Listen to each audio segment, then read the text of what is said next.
2022 প্রাথমিক শিক্ষক নিয়োগকে কেন্দ্র করে দারুণ একটি আপডেট। সিঙ্গেল বেঞ্চ থেকে ডিভিশন বেঞ্চ হয়ে সুপ্রিম কোর্টের একটি দারুণ একটি নির্দেশ। প্রাথমিক শিক্ষক নিয়োগের একটি মামলা সংক্রান্ত বিষয়ে বড় খবর সামনে এলো। প্রাথমিক শিক্ষক নিয়োগ অংশ নিতে পারবেন বিএড এবং ডিএলএড করা প্রশিক্ষণপ্রাপ্তরাও।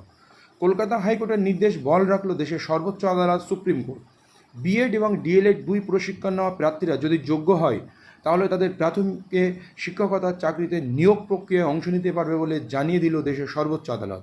নিয়োগ নিয়ে কলকাতা হাইকোর্টের নির্দেশই বহাল রাখল সুপ্রিম কোর্ট। নিয়োগ নিয়ে কলকাতা হাইকোর্টের নির্দেশই চ্যালেঞ্জ করে সুপ্রিম কোর্টে যায় প্রাথমিক শিক্ষা পর্ষদ। শুক্রবার বিচারপতি ঋষিকেশ রায় ও SBN ভাট্টির বেঞ্চ কলকাতা হাইকোর্টের নির্দেশকে চ্যালেঞ্জ করা প্রাথমিক শিক্ষা পর্ষদের সেই আবেদন খারিজ করে দিয়েছে। এর আগে 2022 সালে শিক্ষক নিয়োগের বিজ্ঞপ্তিতে জানানো হয়েছিল ডিএলএডরাই পাশাপাশি বিএড ডিগ্রিধারীরাও প্রাথমিক শিক্ষক পদে চাকরির জন্য আবেদন করতে পারবেন।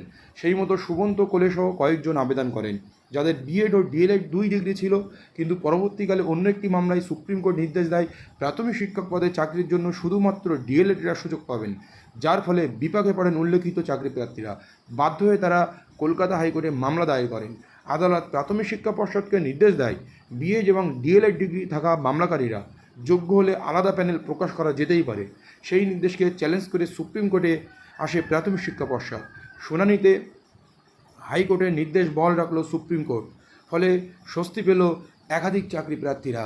দারুণ একটি রায় কলকাতা হাইকোর্ট। 2022 নিয়োগ প্রক্রিয়া যেটা সম্পন্ন হয়েছে ইতিমধ্যে, সেই নিয়োগ প্রক্রিয়াকে কেন্দ্র করেই এই অর্ডার।